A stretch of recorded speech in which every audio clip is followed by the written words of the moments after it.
చంద్రబాబు ఏడాది పాలనలో ప్రజలకు ఏ మేలు చేయలేదని సూపర్ 6 పథకాలను విస్మరించారని వైఎస్ఆర్సీపీ నేతలు మండిపడ్డారు. ఎన్నికల్లో చంద్రబాబు ఇచ్చిన హామీ ఒక్కటి కూడా అమలు కాలేదని మాజీ ఎమ్మెల్యే కాటసాని రాంభూపాల్ రెడ్డి, మాజీ ఎమ్మెల్సీ గంగుల ప్రభాకర్ రెడ్డి విమర్శించారు. సూపర్ 6 పథకాలు అమలు చేయకపోవడంతో జూన్ 4న వెన్నుపోటు దినోత్సవాన్ని నిర్వహిస్తున్నామని వెల్లడించారు. రేపు జూన్ 4వ తేదీ నాడు ప్రభుత్వము ఈరోజు తెలుగుదేశం పార్టీ ప్రజలను వెన్నుపోటు పొడిచింది కాబట్టి ఆ విషయాన్ని ప్రజలకు తెలియజేసేదానికి ప్రభుత్వం యొక్క వైఫల్యాలు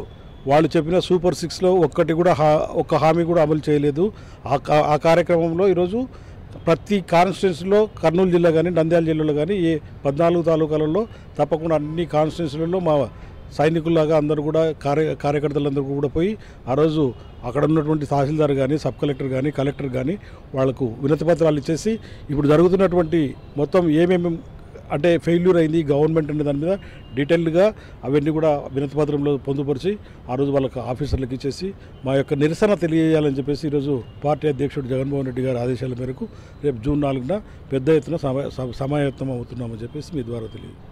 ఇప్పుడు టీడీపీ నాయకుల అభివృద్ధి అనేది ఒక్క మాట ఎలక్షన్ల ముందు సూపర్ 6 పథకాలు చెప్పి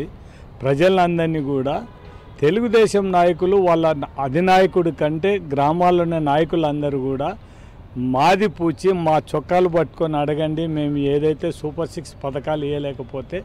మీరు రేపొద్దున మేము ఆ పథకాలు మీకు రాకపోతే మా చొక్కాలు పట్టుకొని అడగమని వాళ్ళకి అందరు ఇండ్లిళ్ళు తిరిగి జగన్మోహన్ రెడ్డి కంటే మిన్నంగా మేము పథకాలు ఇస్తాం మమ్మల్ని చేయమని చెప్తేనే పాపం ప్రజలందరూ కూడా జగన్మోహన్ రెడ్డి ఇచ్చినాడు కాబట్టి చంద్రబాబు నాయుడు కూడా చాలా అనుభవం ఉందనే ఉద్దేశంతోనే నమ్మి ప్రజలందరూ మోసపోవడం.